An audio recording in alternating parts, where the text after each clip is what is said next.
Fellas, I'm going to be going through fighters in the UFC who are better versions of other fighters. So two fighters in the UFC who have a very similar style, very similar attributes, act the same in the octagon, but one of them seems to be a lot better than the other. Not a completely different fighter, not a completely different style. They just seem to play the style better than the other fighters. So I'm going to be going through two fighters, one of them being the better fighter. I've got multiple examples on this list, and we'll go in there with the first one.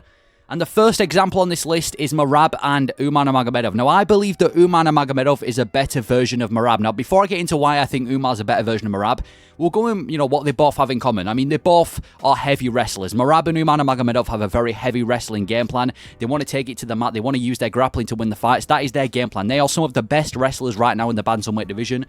So they're very similar in that sense. They also have very high pressure. They like to apply pressure. They don't like being on the back foot, and then when they are on the back foot, they tend to be worse. So they like applying pressure. They like to be the ones applying pressure so that they can set up the takedowns, keeping their opponents on the back foot. That's another thing they have in common. And they also like to use their striking to set takedowns up. They're not these generic wrestlers that just shoot for a double leg, and then when they don't get it, they kind of just cower away. They like to use striking to set takedowns up. They like to keep you guessing on the feet, and they both do that really well. So they've both got a lot of things in common, does Merab and Nurmagomedov. But I think that Nurmagomedov is a better version of Merab. I think he is a better fighter and a more complete fighter than Merab, and we'll go into why that is. The first reason why I think Nurmagomedov is better than Merab is simply because he's got better striking. I think Nurmagomedov is a much better striker than Merab. Merab's never really had good striking. He's never really had any significant moments on the feet. I mean, even in his last fight when he fought Henry Cejudo, he got clocked by a big shot. You go back to when he fought Moraes and he got wobbled in that fight and nearly got finished. Merab's never really been the best striker defensively or offensively. He's kind of just had it as a threat of the takedown. But apart from that, Merab's never really been the best striker, whereas Nurmagomedov already has displayed that he's a much better striker. He's got KO power as he's displayed in the UFC. Even his recent fight, he fought Corey Sandhagen, and I understand he had the threat of the takedown, which was definitely helping him, but he was landing some really good shots with his hands on the feet against Corey Sandhagen, and he just looks like a much more complete fighter on the feet, does Nurmagomedov. So on the feet already, I think he's a much better striker than Merab, and then when we go to grappling, I think he sets his takedowns up a lot better. Now, both of these guys are relentless grapplers. I mean, Merab was able to out-grapple Henry Cejudo. I'm not trying to say that he's a bad grappler, but I think Nurmagomedov does a much better job at actually setting his takedowns up. We saw in that fight with Begzat, he did a really good job at clocking Begzat with a big shot on the feet, and then, he'd keep Begzat guessing, then he'd shoot for a takedown. He did the same thing against Corey Sandhagen. When Sandhagen started finding his rhythm on the feet, that's exactly when Nurmagomedov would time him perfectly, go for the takedown. I think he sets his takedowns up really well. He sets his striking up with his takedowns perfectly. He keeps you guessing on the feet. When you think he's going to come up top, he's shot for a double leg already. And I just think he does a much better job over Merab at setting his takedowns up. And the third reason why I think Umar is better is I just think he's more dangerous everywhere. Merab has never really been a finisher. He hasn't got the best finishing ability. He's definitely got nothing to offer on the feet. And then when it comes to grappling, he's not like a finisher when it comes to grappling. He kind of just takes people down consistently over 3 rounds at a very high pace and gets the decision win. And I'm not going to act like Nurmagomedov is this crazy finisher either, but I think he's more dangerous everywhere. I think he's got much more submission threat than a guy like Merab. He's got much more KO threat on the feet than Merab. So I think he's more dangerous everywhere. So I would say in the bantamweight division, Nurmagomedov is a better version of Merab. Now, obviously, we need to see how Merab does against Sean O'Malley. And he has actually got further in his career so far than Nurmagomedov, got a much better resume. But already off the bat, that Sandhagen fight has shown me that I think Nurmagomedov is a better version of Merab, and if there ever was to fight, I would definitely favour Umar to win, and if they were both to go against O'Malley, I'd probably favour Umar over Merab against O'Malley. So that's the first example I've got on this list. I think Nurmagomedov is a better version of Merab. The next example I've got is again between two wrestlers in the welterweight division, and it is between Colby Covington and Belal. I think Belal Muhammad is a better version of Colby Covington, but again, we'll go on what they both have in common. They're both, again, heavy wrestlers with high pressure. They like to apply a lot of pressure in their fights. That's their way to win. They want to take it to the mat. They want to implement their wrestling to win the fights. They've shown that throughout the entire UFC career. Very heavy wrestlers. Some of the best wrestlers in the welterweight division, both of them are. They've both got great stamina as well. Colby Covington, I mean, he's known for being able to go 5 rounds at a high pace. He's known for his insane stamina. He's known for being able to never get gassed out and has some of the best cardio in the UFC. And Belal Muhammad showed that as well. He's been 5 rounds multiple times, no surprise. And he's had a great stamina. He's never really seemed to fade away. He's got great stamina. Both of them have really good stamina.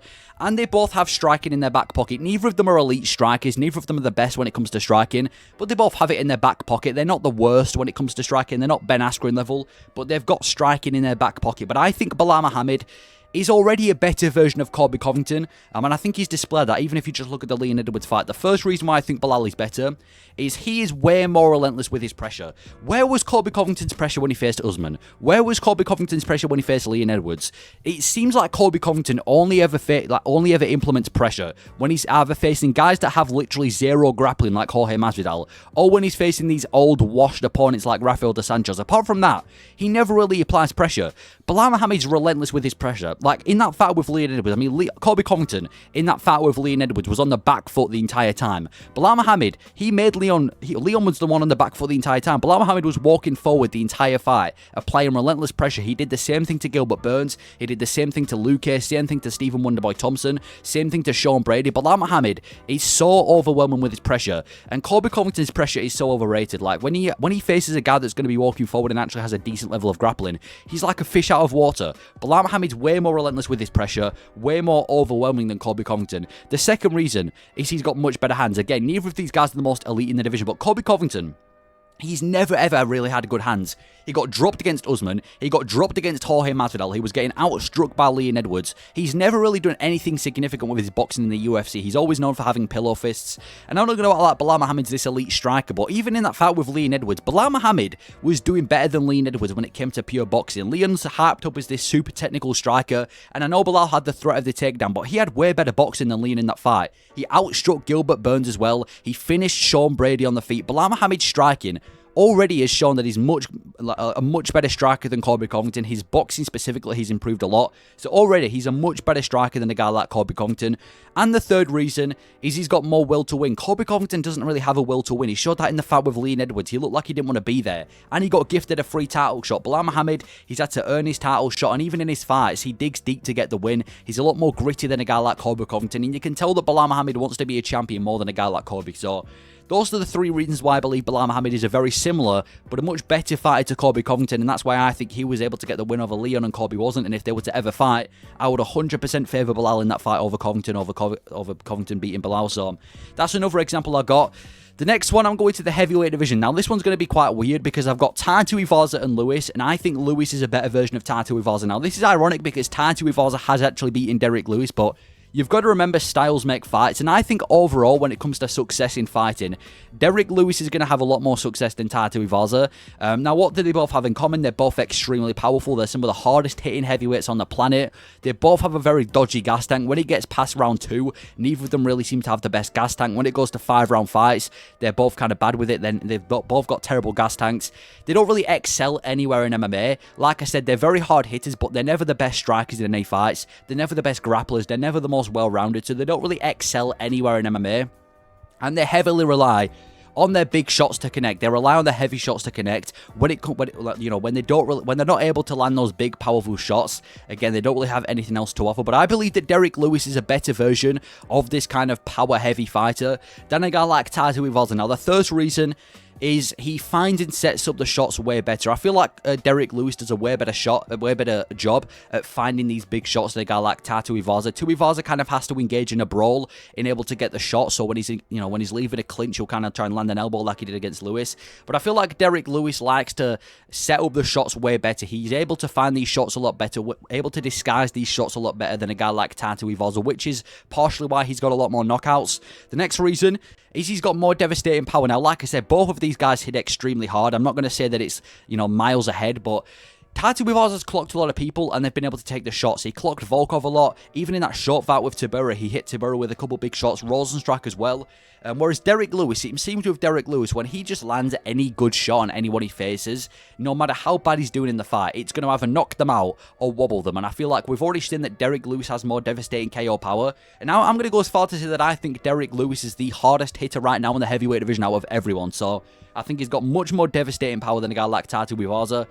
The next reason is he's got better comeback ability. Derek Lewis has displayed in multiple fights now that it doesn't matter if he takes a bad round or a couple bad rounds, he can easily get that comeback. He did it when he got demolished by Alexander Volkov for 5 rounds and then found the KO in the last round. Even against Nascimento in his most recent fight, Nascimento was winning that fight and he found the knockout. Whereas Tuivasa, I feel like Tuivasa has to be having a good fight or else he's not going to be able to find that big shot. I mean, I guess he was able to find a shot against Cyril Gane, but he couldn't go on and win the fight. I feel like with Tuivasa, the second he starts starts taking some damage, or the second he starts taking some adversity, that's kind of when he struggles, and that's kind of when he seems to get worse. Whereas with Derrick Lewis, he's already displayed that he's got much better comeback ability. And the final reason, simply just a better anti-grappler. Both of these guys struggle against elite grapplers, but Derrick Lewis kind of has this weird thing where he just decides when to stand up. He doesn't need to have the best takedown defense. Whenever he wants to get up, he kind of just decides to stand up. Whereas Tuivasa, his takedown defense isn't terrible, but I feel like Derrick Lewis is definitely the better anti-grappler than a guy like Tuivasa. So those are the 4 reasons why I believe that Derrick Lewis, despite actually losing to Tuivasa, is a better fighter and is going to have more success in that style in the UFC than a guy like Tuivasa is.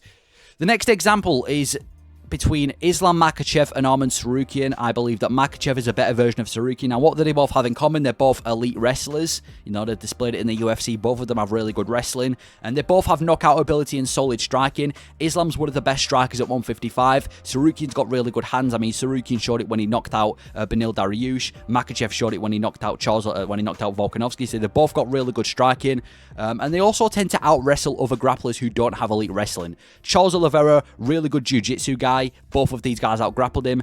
Even for, you know, a guy like Yoel Alvarez, another guy with really good jiu-jitsu, Arman Tsarukyan was able to out-wrestle him.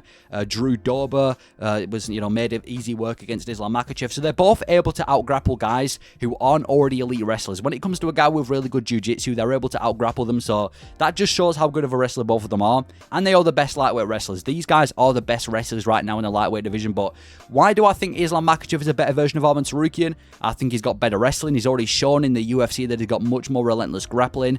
He had more, well, I wouldn't say he's got more success than Tsarukyan did against Charles Oliveira, but already he's displayed that he's got much more dominant wrestling, much more better ability at keeping opponents down, much more able to keep that grappling pace up at a five-round fight. So I think he's a much better wrestler than Arman Tsarukyan. I think he's also a much better striker as well. This dude dropped Charles Oliveira when Charles Oliveira was hyped up for being this great Thai boxer. He knocked out Alexander Volkanovski. He was landing some great shots against Dustin Poirier, and I think he's already shown in the UFC that he's a better striker than Arman Tsarukyan. Not that Tsarukyan's a bad striker, but I think from what we've seen in even in just the Charles Oliveira fight, that Makhachev is already a better striker. And I think he's got better durability. I think he's shown that he's able to go 5 rounds more. Tsarukyan was kind of starting to fade in that fight with Charles Oliveira, whereas Islam Makhachev, he can go 5 rounds like it's absolutely nothing. He can look as fresh in the 5th round as he did in the 1st, so I think he's got better durability. And he's just simply better everywhere. Tsarukyan's a really good fighter. He's definitely the top 3 best lightweights right now. He's just really good, but Makhachev just happens to be better everywhere the fight goes. On the feet, he's better. Everywhere the fight goes, it's almost as if Islam Makhachev is like a new and improved version of Arman Tsarukyan. And if Makhachev wasn't the champion, I believe Tsarukyan would be the best. But because Makhachev's better than Tsarukyan everywhere, I'm going to put him at number 1. So, yeah, I'm going with Islam Makhachev being the better version of Arman Tsarukyan. Then we've got, now we're going to, go away from the grapplers for a minute. We'll talk about the strikers, Yair Rodriguez and Giga Chikadze. I believe that Yair Rodriguez is a better version of Giga Chikadze. They're both elite kickboxers, some of the best kickboxers right now in the featherweight division. Both of these guys struggle with heavy grapplers. They tend to struggle with grappling. They're both super crafty. They're not just these generic kickboxers. They seem to have some of the most crafty, unique kickboxing in the featherweight division. And they've both kind of got 3-round durability. They seem to be built for 3-round fights. But when it goes past the 3-round mark, they tend to kind of fade away, and they don't really tend to be built for those type of fights. So that's what they both have in common. But I think Yair Rodriguez, he's a better version of Giga Chikadze. The first reason is I think he uses his kicks to his ability better. Giga Chikadze's got really good kickboxing. His head kicks are amazing. His leg kicks are a lot better. But I feel like Yair Rodriguez uses his kicks a lot better to his ability. He's better at using it at range. He's better at setting big shots with his kickboxing as well. And I just think he uses his kicks to his ability better. Better fight IQ as well from Yair Rodriguez. And like I said, he uses his range a lot better. With Giga Chikadze, he can't really control the range when he wants. In that fight with Arnold Allen, he did a lot better when he was the one putting the pressure on Allen. But the second Allen started turning up the pressure in that 2nd and the 3rd round, Giga Chikadze just couldn't get going. So I think Yair Rodriguez definitely handles the range better. I also think Yair Rodriguez figures opponents out much better. Like I said with Giga Chikadze, he was progressively getting worse in that fight with Arnold Allen. He took a bad round against Calvin Kattar and got demolished for the rest of the fight. In that fight with Alex Caceres, he couldn't really improve past what he was already doing. So I feel like Yair Rodriguez just figures his opponents out much better. Even in that Volkanovski fight with Yair Rodriguez, Volkanovski had a good start, but when he got to that second and that third round, that's where Yair Rodriguez started turning it up a bit, and he started landing some really good shots against Volkanovski until eventually, obviously, Volkanovski clipped Yair Rodriguez and got the finish. But I feel like Yair Rodriguez does a much better job at figuring opponents out than a guy like Chikadze. So they're both really good kickboxers, and I feel like this will be a really fun fight to see in the featherweight division. But I think Yair Rodriguez is just a more superior kickboxer and a more crafty guy and just better everywhere on the feet than a guy like Chikadze. And the next example I got on this list is in the heavyweight division, and I believe that Jailton Almeida is a better version of Sergey Spivac. Now, obviously, what do they both have in common? They're both heavy grapplers. They like to use their grappling to win their fights. Two great grapplers in the heavyweight division. They both like to wear their opponents out. Both of them have the exact same game plan of getting a hold of their opponents and just wearing their opponents out, trying to get them exhausted as possible. And then once they're exhausted, they like to go for the finish. They both have that in common. They both have solid submission ability. I'm not going to say they're insane submission artists, but they both do have solid submission ability. Spivac, I mean, in his last fight, got the armbar against Marcin Tybura. Jailton Almeida just submitted Alexander Romanov. So they've both got solid submission ability, and they both have subpar striking. Both of them are terrible on the feet. Almeida's never ever displayed any form of elite striking on the feet. Sergey Spivac seems to get outstruck in nearly every single one of his fights. They've both got subpar striking, and they want to take it to the mat. But already, Jailton Almeida has displayed that he's a better version of a guy like Sergey Spivac. I mean, first reason, he's much better at initiating grappling. He doesn't waste time. Jailton Almeida doesn't waste time. Sergey Spivac has to get the perfect clinch opportunity in able to get the fight to the ground. He couldn't even take down Cyril Gane. He couldn't initiate grappling against Tom Aspinall, and then when he tried, he got KO'd. Whereas Jailton Almeida seems to be a lot more better at initiating grappling. He doesn't waste time. Like, usually 10 or 20 seconds into a fight, Jailton Almeida shot a takedown or initiated grappling, and it seems to be successful for him as well. So Jailton Almeida is already much better at initiating grappling. The second reason is that he's better at keeping his opponents down. Now, I know that Sergey Spivac's style is kind of to let people back up and then drag them back down again. That's kind of how he exhausts people. But I feel like when it comes to MMA, Jailton Almeida's ability at keeping opponents down is just much better. When he gets hold of someone, they don't really tend to get back up. And when he starts showing dominance with the grappling, it tends to be that for the entire round. Most people can't escape the clinch of Jailton Almeida. Most people can't get back up, where I've seen multiple times people are able to get back up from Sergey Spivac when he initiates the grappling. And the third reason, like I said, once he gets a hold of you, you're done. Nobody's getting back up when Jailton Almeida's got a hold of you, apart from Curtis Blades. Well, even he didn't really get back up either. He had to go for the KO. He had to go for the elbows and finish him. Whereas with Sergey Spivac, he's very dangerous in the clinch, but it's not like the fight's completely over when he gets a hold of you. So that is another example of Jailton Almeida being a better version of Sergey Spivac, another example of a fighter being a better version of another fighter. But those are my examples of two fighters in the UFC who are very similar, but one of them seems to be better than the other. Let me know your thoughts on this list, and if you have added any other fighters or any other examples into this list. But that's my list. Thank you for watching.